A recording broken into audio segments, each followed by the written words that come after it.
Understanding the scope of Iran's internet blackout. In the modern world, the internet is more than just a tool. It is the lifeline of communication, commerce, and freedom of expression. When a country like Iran decides to shut down its digital infrastructure, it isn't just a technical decision, it's a powerful statement of control. In recent years, Iran has repeatedly implemented total internet blackouts during moments of political unrest, protests, or significant events. These blackouts serve as both a security measure and a method to silence dissent, cutting off millions from the global flow of information. Understanding this phenomenon requires a deep dive into the mechanics, implications, and human consequences of such digital censorship. Iran's government operates one of the most sophisticated internet control systems in the world, officially known as the National Information Network. This system allows authorities to monitor and regulate all online traffic within the country. In practice, it enables the government to isolate the country from the global internet almost entirely while maintaining a local network for essential communications. During these blackouts, international websites, social media platforms, and communication apps such as Telegram, Instagram, and WhatsApp become inaccessible. Citizens are left reliant on limited state-approved alternatives, and the digital world as they know it effectively disappears overnight. The scale of Iran's internet shutdowns is staggering. During some protests, reports suggest that internet accessibility dropped to as low as 5% of normal levels, essentially cutting off tens of millions of users. For the average Iranian, this is not merely an inconvenience, it is a crisis. Students lose access to educational resources, businesses cannot operate online, and families cannot communicate with loved ones abroad. Yet for the government, this disruption is a calculated strategy. By cutting off communication channels, authorities prevent the coordination of protests, slow the spread of news, and maintain the narrative they control. One of the most critical aspects of these blackouts is timing. Iran's internet shutdowns are often triggered by political events, particularly those that challenge the authority of the regime. For example, nationwide protests over economic hardship or controversial political decisions frequently coincide with complete or partial internet blackouts. The pattern is deliberate. By restricting access at moments of heightened tension, the government disrupts the ability of citizens to organize and express dissent. This approach highlights the dual role of the blackout as both a defensive tool for the state and an offensive measure to control public perception. Technically, implementing a total blackout requires coordination between multiple entities. Iran's Ministry of Information and Communications Technology, alongside the Supreme Council of Cyberspace, oversees these operations. Internet service providers are instructed to sever international connections. While domestic networks remain partially operational under strict monitoring, this selective connectivity ensures that the government maintains internal communication channels while completely isolating citizens from the external world. Experts liken it to flipping a switch that turns the country from a connected society into a digital island overnight. The social and economic consequences of these blackouts are profound. In a country where a significant portion of the economy relies on digital platforms for commerce, trade, and communication, shutting down the internet causes immediate disruption. Online businesses lose revenue, stock markets experience instability, and foreign investment confidence drops sharply. Beyond economics, the human cost is significant. Families attempting to reach relatives abroad, students trying to submit assignments, and journalists reporting on critical issues suddenly find themselves cut off from the world. These consequences reveal the broader implications of such control. The internet is not just about convenience, it is a core component of modern life, and depriving citizens of access equates to a severe societal strain. Despite these extreme measures, Iranians have developed creative methods to circumvent restrictions. Virtual private networks, VPNs, proxy servers, and encrypted messaging platforms provide limited access to blocked content, though these tools are often targeted by authorities. The cat-and-mouse game between the government and digital activists highlights both the resilience of the population and the sophistication of the censorship system. Yet even with these workarounds, a total blackout creates a chilling effect, discouraging people from expressing dissent or sharing information online. International reactions to Iran's internet blackouts are mixed. While human rights organizations consistently condemn the shutdowns as violations of freedom of expression, geopolitical considerations often limit the pressure that can be applied. Global tech companies struggle to operate within Iran's tightly controlled digital environment, and sanctions complicate efforts to provide technological assistance. Consequently, Iran remains largely insulated from external influence, demonstrating how digital authoritarianism can coexist with international isolation. Analyzing the psychology behind these blackouts is equally important. By cutting off access, the government instills fear and uncertainty among citizens. People become more cautious, hesitant to participate in protests, and less willing to challenge the regime openly. This form of digital intimidation is subtle but highly effective, reinforcing the broader system of control that extends beyond mere physical presence or surveillance. In effect, the internet blackout functions as a tool of psychological governance, shaping behavior as much as restricting access. Moreover, these blackouts reveal the vulnerabilities inherent in our reliance on digital connectivity. A society that depends heavily on the internet is simultaneously vulnerable to manipulation, surveillance, and sudden disconnection. Iran's total internet shutdowns serve as a stark reminder of this dual-edged reality. While digital networks offer unprecedented opportunities for communication and empowerment, they also provide governments with unprecedented tools for control. Understanding this dynamic is crucial for both citizens and international observers, who monitor the balance between freedom and authority in the digital age. The lessons from Iran extend far beyond its borders, as other nations observe the efficacy of internet blackouts. The global implications are clear. Controlling the internet has become a new form of political power, one that can override traditional methods of censorship or oppression. By examining Iran's system, we gain insight into how digital infrastructure can be weaponized, and why vigilance is necessary to safeguard access to information worldwide.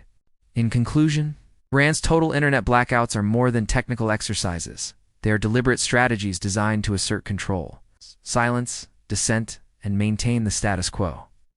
The consequences are far-reaching, affecting social, economic, and psychological aspects of life. Part 2 of this exploration will dive deeper into the mechanics of these shutdowns, the technology that enables them, and the global responses they provoke. Understanding the complexity and implications of such a system is essential, especially in a world increasingly defined by digital connectivity and the struggle for information freedom. Iran's total internet blackout is not a spontaneous event. It is the product of a carefully designed and meticulously maintained digital control system. Central to this infrastructure is the National Information Network (NIN), a domestically controlled network designed to replace the global internet during crises. While ordinary citizens rely on the global web for social media, news, and communication, the NIN allows the government to retain a limited internal network. This dual structure enables authorities to selectively block external connections while still providing access to state-approved platforms and services. It is a sophisticated method that blends surveillance, censorship, and control, ensuring that even in total isolation, the government maintains operational continuity.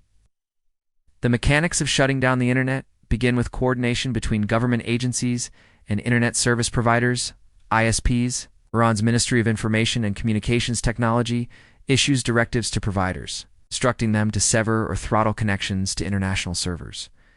This process is not gradual. In many cases, the shutdown occurs almost instantaneously, effectively disconnecting millions of users from the global network. By controlling the gateways that connect domestic infrastructure to the wider internet, authorities can enforce a near-total blackout while keeping essential services like government communications functional. At the technical level, the government uses a combination of IP blocking, DNS manipulation, and deep packet inspection (DPI). IP blocking prevents users from accessing specific international servers, while DNS manipulation reroutes requests for blocked websites to error pages or domestic alternatives. This technique allows them to identify VPN usage, proxy servers, or attempts to bypass restrictions. With these tools, Iran can enforce strict control over what citizens see, when they see it, and how they communicate during periods of unrest. Another key feature of Iran's blackout strategy is the centralization of traffic. Unlike many countries where internet traffic is decentralized across multiple global nodes, Iran routes nearly all internet data through state-controlled points. This centralization is what allows the government to flip the digital switch with remarkable speed. During protests or political crises, entire provinces, or even the entire country can be cut off from the world in minutes. It also enables detailed monitoring of remaining online activity, ensuring that attempts to bypass restrictions are detected quickly. The timing of these blackouts is often strategic. Authorities tend to implement shutdowns during periods of heightened social tension, particularly when large-scale protests or politically sensitive events are underway. For instance, during demonstrations triggered by economic hardship, internet access is reduced to a trickle, preventing coordination among protesters and slowing the dissemination of images and videos that could fuel wider mobilization. By striking at critical moments, the government maximizes the impact of the blackout while minimizing opportunities for opposition groups to organize. Beyond national borders, Iran's internet control system has broader implications. The country's isolation from the global internet impacts not only citizens, but also international observers. Journalists and organizations attempting to monitor events in real time. This digital barrier creates an information blackout that is difficult to penetrate. News from within the country becomes sporadic, filtered through state-sanctioned channels, or delayed by hours or even days. For the international community, this poses significant challenges in verifying events, responding to human rights violations, and understanding the full scope of domestic unrest. While the government's technological tools are formidable, Iranians have become adept at finding ways around them. VPNs, Tor networks, and encrypted messaging apps provide avenues for limited communication and access to blocked content. However, authorities are constantly adapting, using advanced DPI to detect and block VPN traffic, sometimes even targeting specific protocols or IP ranges associated with circumvention tools. This creates a continuous digital arms race between the state and tech-savvy citizens attempting to maintain connectivity. The human cost of these blackouts cannot be overstated. Citizens experience not just inconvenience, but profound disruption in daily life. Students cannot access online classes or research materials, businesses face severe financial losses, and families are cut off from loved ones abroad. For journalists, the blackout represents a direct threat to press freedom, preventing the timely reporting of critical events. Healthcare systems, which increasingly rely on digital communication, may also experience delays in patient care or coordination. In effect, the blackout reaches far beyond censorship, impacts almost every aspect of modern Iranian society. Economically, the repercussions extend beyond local borders. Online commerce suffers dramatically as digital marketplaces become inaccessible. Investors lose confidence, both domestically and internationally, as uncertainty around internet reliability undermines economic stability. Tech companies operating within or in partnership with Iranian firms face operational paralysis during blackouts. The disruption also affects currency markets and global trade partners, illustrating how a digital shutdown in one country can ripple through the international economy. The psychological dimension of the blackout is equally significant. By severing access to the digital world, the government cultivates a climate of uncertainty and fear. Citizens may hesitate to organize protests, share information, or express dissent, knowing that their communication channels could vanish at any moment. This constant threat of disconnection functions as a powerful tool of social control. It is a subtle form of coercion, one that relies on the pervasive dependence on digital networks to maintain obedience and discourage opposition. International technology and human rights organizations have attempted to respond to Iran's blackouts, providing tools, tutorials, and support for circumventing censorship. These efforts are critical but face limitations. Due to the government's technical sophistication and the legal risks faced by citizens attempting to bypass restrictions, nevertheless, the global response highlights the significance of Iran's digital policies and the need for vigilance in protecting internet freedom worldwide. Iran's approach also serves as a case study for other nations considering similar measures. By demonstrating how centralization, monitoring, and rapid shutdown capability can effectively control information flow, Iran sets a precedent for authoritarian digital governance. Observers around the world are closely watching how technology is leveraged to consolidate power, offering lessons and warnings for countries that may consider emulating such strategies. In conclusion, Iran's total internet blackout is the result of a highly engineered system designed to maximize control over information and communication. From the National Information Network to deep packet inspection, centralized traffic management, and IP blocking, the government possesses a full suite of tools to enforce near-complete digital isolation. The social, economic, and psychological consequences are profound, affecting millions of citizens and rippling across international borders. Part 3 of this series will explore the human stories behind the blackout, the international responses, and the broader implications for global internet freedom. Understanding these realities is crucial for anyone seeking to comprehend the evolving intersection of technology, power, and control in the 21st century. While Parts 1 and 2 explored the mechanics and technical sophistication of Iran's internet blackouts, it is crucial to understand the human reality behind these digital shutdowns. Millions of Iranians live in a state of uncertainty whenever political tensions rise, knowing that their connection to the outside world can vanish overnight. For citizens, the blackout is not just a technological inconvenience, it is a deeply personal experience of isolation, anxiety, and frustration. In essence, the blackout transforms daily life into a constant struggle, reminding people that their digital freedom is tightly controlled by the state. Social media has become the heartbeat of modern civic life, and its absence during blackouts is felt profoundly. Platforms like Telegram and Instagram have been central to grassroots organizing. When these services disappear, citizens lose not only tools of communication, but also avenues for self-expression and community building. As authorities actively monitor and target circumvention tools, even with these efforts, the blackout creates a pervasive sense of vulnerability, reminding citizens that their online actions are never entirely private. Studies of societies under digital censorship show that constant surveillance and sudden disconnection can increase anxiety, reduce trust in public institutions, and instill a culture of self-censorship. In Iran, this manifests in multiple ways. Journalists hesitate to report on protests. The blackout, therefore, is not only a tool of control, but also a method of shaping behavior, reinforcing the state's influence over both public discourse and private thought. Children and students are among the most affected by these blackouts. With online education becoming essential in recent years, the absence of reliable internet access disrupts learning at every level. Homework, submission, research, and virtual classroom participation are halted, putting students at a disadvantage academically. Universities and educational institutions struggle to maintain continuity, while the broader society suffers from interruptions in knowledge transfer and skill development, shaping the opportunities and prospects of an entire generation.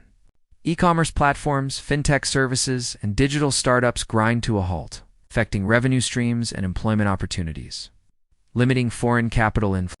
Even traditional businesses that rely on online communication with suppliers and customers are impacted, causing a ripple effect throughout the economy. In this sense, the blackout is not only a political tool, but also an economic weapon, deliberately or indirectly slowing growth and reinforcing the regime's control over national resources. The global community watches these events with both concern and helplessness. International human rights organizations consistently condemn Iran's blackouts as violations of freedom of expression and access to information. Yet, geopolitical realities often limit effective interventions. Sanctions, diplomatic pressure, and advocacy campaigns can raise awareness. But the government's technical infrastructure and centralized control make enforcement challenging. The blackout demonstrates how a nation can isolate itself digitally. Even while global norms increasingly emphasize connectivity and digital freedom, creating underground channels of communication and documenting events even during total blackouts, highlighting the critical role of digital activism. This interplay between restriction and innovation underscores the adaptability of human societies in the face of technological control, showing that even extreme censorship cannot entirely suppress the desire for connection and information. Iran's blackout strategy also serves as a cautionary tale for the rest of the world. As more countries invest in centralized digital monitoring and control, the line between cybersecurity and authoritarian oversight becomes increasingly blurred. Iran exemplifies how technology can be weaponized to control populations, disrupt economies, and manipulate public perception. Observers must consider the implications of such strategies on a global scale, recognizing that digital freedom is fragile and can be compromised by both domestic and foreign powers. The human stories behind these blackouts are often heartbreaking. Consider families unable to contact relatives abroad, doctors struggling to access medical resources, or young professionals whose careers stalled due to interrupted communications. Each story is a reminder that the internet is not just a network of computers, it is a network of human lives, connections, and aspirations. When the government severs this network, it is not just data that is blocked, but the very threads that tie individuals to society, its opportunity, and the world beyond their borders. As the world becomes more interconnected, the stakes of digital control grow higher. Iran's experience demonstrates the consequences of a state capable of turning off the global internet at will. But it also illustrates the courage and ingenuity of citizens determined to remain connected. By understanding both the technological and human dimensions of the blackout, we gain insight into the broader struggle for information freedom in the 21st century. It becomes clear that the fight for digital rights is inseparable from the fight for human rights, and that global attention, advocacy, and innovation are essential to maintaining an open and connected world. In conclusion, Iran's total internet blackouts reveal the power and limits of digital authoritarianism. The technical sophistication of the National Information Network, the speed of implementation, and the strategic targeting of moments of unrest show how technology can be harnessed for control. Yet the resilience of citizens, the ingenuity of activists, and the global response highlight the enduring desire for freedom, connection, and truth. These blackouts are not merely technical phenomena. They are a reflection of the broader struggle between power and liberty in a world increasingly dependent on digital networks. If you found this exploration insightful, make sure to like this video, share it with others, and subscribe to our channel for more in-depth investigations into hidden systems of control around the world. Your support helps us continue uncovering the stories that shape our digital and physical reality. Stay connected, stay informed, and never take your access to information for granted.